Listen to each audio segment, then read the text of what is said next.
안녕하십니까. 혼란한 정치 시사이슈를 술술 풀어보는 송욱권 혼술 7월 2일 화요일에 인사드립니다.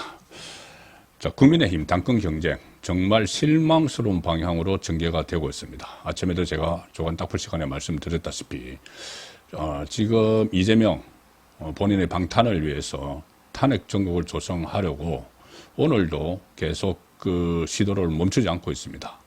그리고 최고위원회 출마한 민주당의 최고위원회 출마한 그 사람들도 앞다퉈서 탄핵 이야기를 하고 윤석열 대통령 임기 단축 이런 이야기를 하고 또 검사들을 뭐 탄핵을 한다.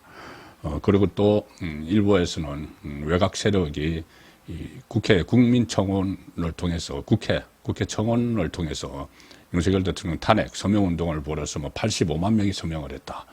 이렇게 이 윤석열 정부를 옥죄어 가고 있는데 거기에 대해서 누가 대응을 해서 맞서서 윤석열 정부는 물론이고 우파를 지킬 것인지 보수 우파를 지킬지 여기에 대해서 경쟁을 하는 것이 아니고 서로 내부에서 일종의 총질을 가하는 그런 양상으로 번지고 있습니다. 처음에 배신자론 주로 이 원희룡 후보 쪽이 한동훈 후보를 겨냥을 해서 윤석열 대통령을 배신을 했다. 배신자론으로 시작이 됐죠.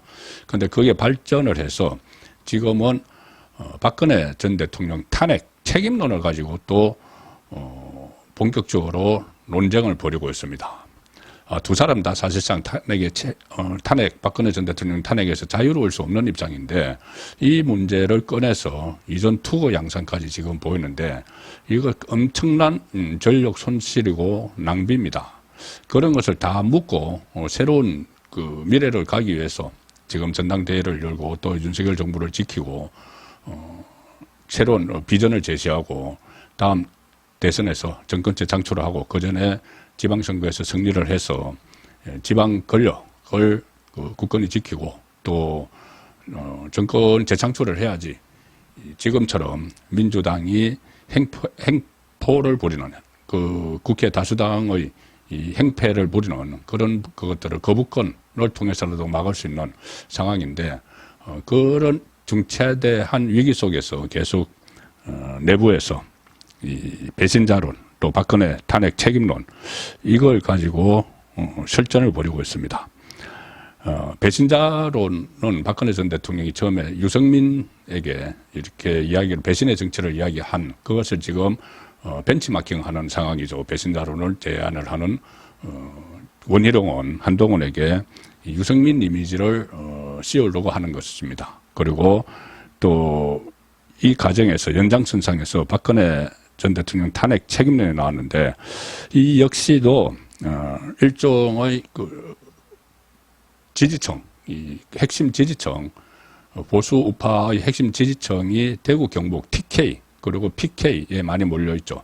책임 당원이 지금 41%가 그 영남에 있고 특히 이 대구 경북에서는 22%를 차지를 하는데 상당히 이 투표율도 높습니다. 책임당원도. 그리고 수도권에 거주하는 38% 책임당원 중에서도 절반가량은 TK 또는 PK 출신이다. 이런 뭐 잠정적인 추론 수치도 있고 또 지금 대구 경북 출신이란 물론이고 부산, 울산, 경남 출신도 단 한 명도 당권 도전에 나서지 않았기 때문에 무주공산처럼 인식이 돼서 그것의 표심, 그것의 당심을 잡으려고 이렇게 서로 배신자론 박근혜 정부 탄핵 책임론을 놓고 티격태격하는 정도가 아니라 거의 뭐 사생결단식의 선거운동을 벌이는데 상당히 우려스럽다는 말씀을 드립니다. 그리고 그 사안을 핵심만 짚어서 지금 어떻게 진행이 되고 있는지를 살펴드리겠습니다. 판단을 한번 해보시기를 바랍니다. 어느 쪽이 지금 과하게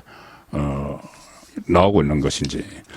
자, 먼저 원희룡 후보가 어제 한동훈 후보가 자신에게 허위 사실을 유포했다 이렇게 맹비난을 하면서 공개 사과를 요구를 했는데 그 허위 사실이 뭐냐 하면은 박근혜 탄핵 표결 때 자기는 제주도지사였는데 국회의원이 아니고 국회 표결에 참여할 수 없었는데 참여했다고 주장했다. 그래서 사과하라.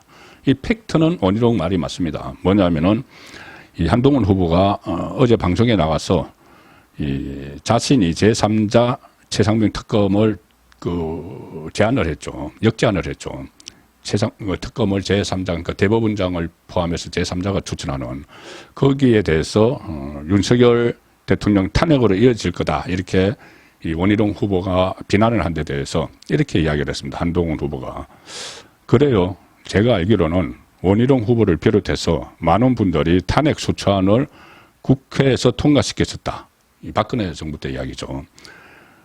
무슨 특검이니 그거는 부수된 절차였다. 그때 이제 박용수 최순실 특검 이거는 부수된 절차였고 국회의원들이 그때 당시 여당이었던 국회의원들이 앞장서서 탄핵소추안을 표결에 붙여서 표결에 붙여진 탄핵소추안에 찬성을 해서 통과가 됐는데 그때 적극적으로 찬성하셨던 것 같아. 원희룡에 대해서 이렇게 이야기했습니다. 특히 그리고 이런 이야기도 했습니다. 그 한동훈 후보가 특히 원희룡 후보 같은 경우는 본인이 그 전후에 굉장히 탄핵을 해야 된다. 탄핵 너무 잘했다. 이런 입장까지 냈었던 것 같아.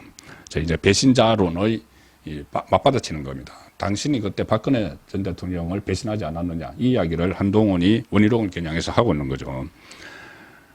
또 원희룡이 이 한동훈을 향해서 민주당원 같아 이렇게 비난을 한 적이 있는데 거기에 대해서도 한동훈은 원희룡 후보께서 2018년에 무소속으로 탈당하신 상태에서 제주지사에 넣었었다. 그때 이런 말씀을 하셨다. 민주당으로 갈 수도 있다고 했다. 자, 이런 이전 투가가 벌어지고 있는데 일단 그 원희룡 그 후보가 그때 제주도지사 신분이었기 때문에 국회 탄핵 표결에는 참석을 안 한 것은 맞습니다. 그런데 다른 경로를 통해서 그때 박근혜 대통령 탄핵에 찬성한 것도 맞죠. 그리고 그때 민주당 입당설은 그런 겁니다. 그때 제주지사에 출마를 했을 때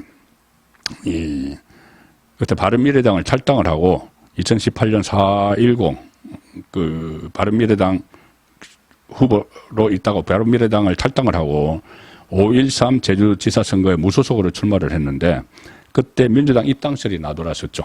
그때 민주당 우원식 원내대표가 민주당에 빨리 오시라 뭐 이런 식으로 이야기하니까 원희룡 당시 후보가 제주지사 후보가 여기저기 다니면서 생각해 보겠다고 말했는데 큰일 났다 뭐 이렇게 해서 서로 이제 농담 비슷하게 화답하는 그런 일이 있었습니다. 그걸 이제 민주당 입당설을 이야기하는데 그때 뭐 민주당 입당을 적극적으로 검토하고 이런 건 또 아니었습니다. 그러니까 지금 팩터와 팩터가 아닌 것이 지금 섞여 있는 그런 상황인데 원희룡 후보가 바로 반박을 했습니다. 뭐라고 반박을 했냐면은 배신자 소리에 발끈했는지 한동훈 후보가 방송에 나가 허위 사실까지 유포하고 있다.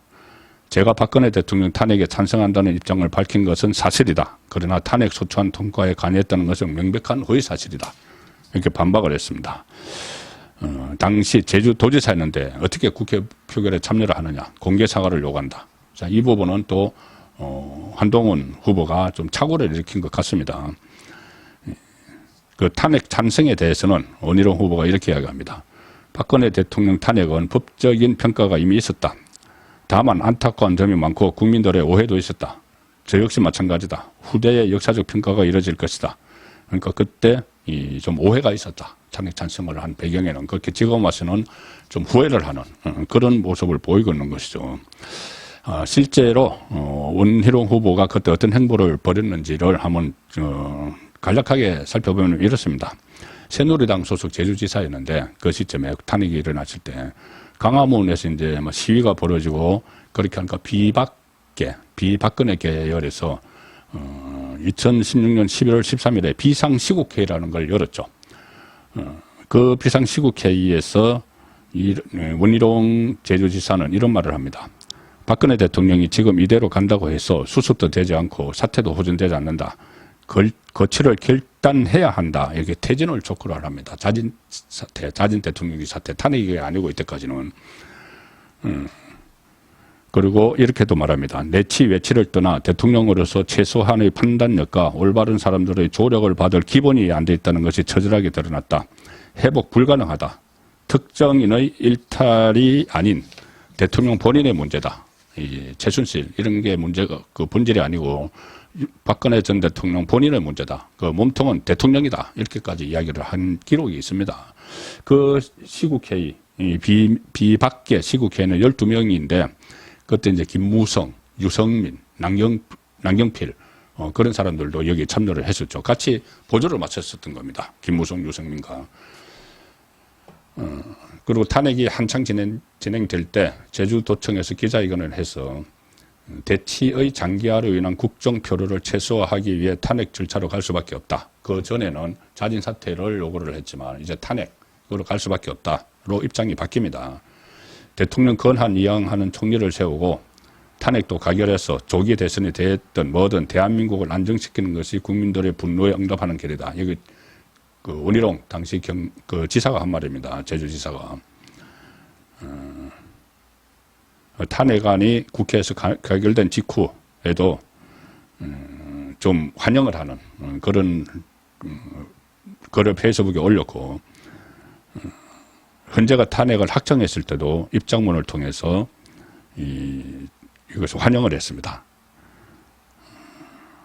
그리고 지방선거 직전 바른정당과 국민의당이 합친 바른미래당을 또 탈당을 해서 제주지사 선거에 무소속 출마를 했고, 나중에 이제 다시 복당을 해서 저번에 인천 계양을 선거로 나가고, 뭐 그렇게 했었죠. 여기에 이렇게 대해서 이제 탄핵 과정에서 이 원희룡의 책임론들이 또 언론을 통해서 보도되고 하니까 한동훈 후보 쪽에서도 그렇게 주장을 하고, 그러니까 이 원희룡 쪽에서도 한동훈에 대한 탄핵 책임론을 또 주장을 합니다. 한동훈 후보는 박근혜 대통령을 직접 수사했다. 수사 과정에서 강압은 이미 여러 차례 언론에 보도된 바 있다. 또 박 대통령에게 징역 35년을 직접 구형했다. 감옥에서 죽으라는 것 아니냐. 너무나도 잔인했다. 이렇게 또 한동훈을 비판을 합니다. 또 원희룡 후보의 이야기입니다. 한동훈 후보는 이명박 대통령을 민정수석실 행정관으로 보필하기도 했는데 국정농단 수사를 통해서 이명박 대통령도 구속 기소했다. 자, 그런 이야기. 또 양성태 전 대법원장 여러 수많은 혐의로 구속했으나 1심에서 전부 무죄가 나왔다. 사법부를 엉망으로 만들어 놓은 사람이 한동훈이다. 그리고 이렇게 이야기합니다. 이러한 한동훈 후보의 과거를 보면 자신을 키워주다시피 한 윤 대통령을 어떻게 배신할 수 있었는지 이해가 간다. 배신자 프레임을 계속하는 것이죠. 또 이런 말도 했네요. 박근혜 대통령과 정치적 대척점에 있던 제가 탄핵에 찬성 의사를 표시했다는 이유로 배신자로 불린다면 지금의 자기를 키우다시피 한 윤 대통령을 배신한 한동훈 후보는 뭐라고 불러야 하느냐. 지독한 소모전이죠. 이거 전혀 지금 전혀 도움이 되지 않는 이야기입니다. 오히려 이 윤석열 정부를 더 어렵게 만드는 그런 내전이 지금 이 민주당과 대치를 해야 되는, 최전선에서 대치를 해야 되는 당권 후보들이 지금 내전을 벌이고 있는 그런, 어떻게 보면 참 실망스럽고 한심한 상황이 전개가 되고 있다고 봅니다. 이 상황에서는 어떤 후보라도 먼저 중단을 선언을 하고 서로에 대한 공격은 중단하자 하고 새로운 비전으로 싸우자. 지금 윤석열 정부 그리고 보수우파 전체가 위기에 빠져 있는데 이것을 어떻게 극복을 할지를 놓고 앞으로 경쟁을 하자. 나부터 그렇게 하겠다. 솔선수범하는 후보가 먼저 나오면은 그 후보에게 표심이 좀 쏠리지 않겠느냐. 자, 그런 생각이 듭니다. 선거권의 혼술이었습니다.